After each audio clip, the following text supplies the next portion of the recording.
শিলা নাম করে বোধহয় মেয়েটা বলছে যে আমার 10 হাত আছে, আমি 1 কোটি টাকা দিব আপনার শিল্পী সমিতি। ওরে বাবারে বাবারে এরে বাবারে 10 কোটি টাকা দিবে শিল্পী সমিতি, তাতে নিশ্চয়ই তার অনেক টাকা আছে, তাই না? নিশ্চয়ই সে অনেক বড় বিজনেস লেডি আর কি আমার মনে হয়। ওই বিশ্বাসে গেছি। আর একটা বলি যে আগে যে 3-3 বার আমি গিয়েছি, যাব না, কিন্তু আমাকে কিন্তু পাশ করিয়েছে।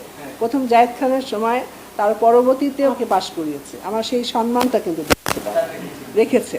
কিন্তু এইবার কিন্তু মনে করেন ওরা কিন্তু প্ল্যানিং করেছে, এভাবে প্ল্যানিং করেছে যে না, উনি তো অত আসে না, উনি মাঠ পর্যায়ে কাজ করে না, আমাদের মানে কোনো কাজে আসবে না।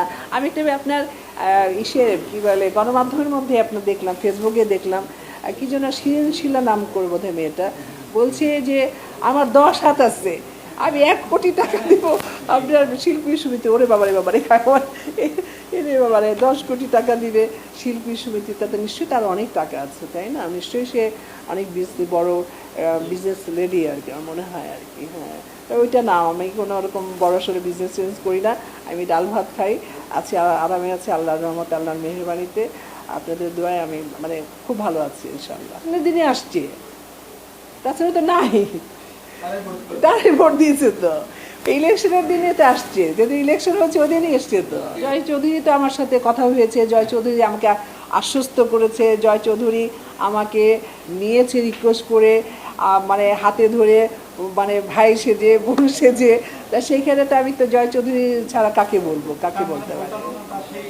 এখন প্রতারণা তো আমি তো বলতে পারি যে অবশ্যই সেই করেছে। যারা ভক্ত আমার, যারা শুভাকাঙ্ক্ষী, যে আসলে আমার সাথে খুব ধোঁকাবাজি করেছে এইবার আর কি।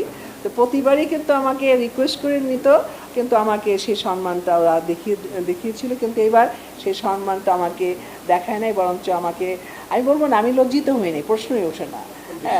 হ্যাঁ, আমি বিশ্বাস করেছিলাম। আমি আশা করব যে আপনারা অবশ্যই যে ভালোবাসতেন সারা জীবনেই ভালোবাসবেন, আমি যতদিন বেঁচে থাকি। তো এইসব আসলেই মানে এখনকার জামানায় তো চেঞ্জ, তাই না? বদলে গেছে তো, মানুষের মন মানসিকতা বদলে গেছে। কিছু লোক আছে আসলে বড়দেরকে সম্মান দিতে জানে না, আমি মনে করি আর কি। তো তাদের কাছ থেকে সম্মান পাওয়াটাও আশা করাটা উচিত না।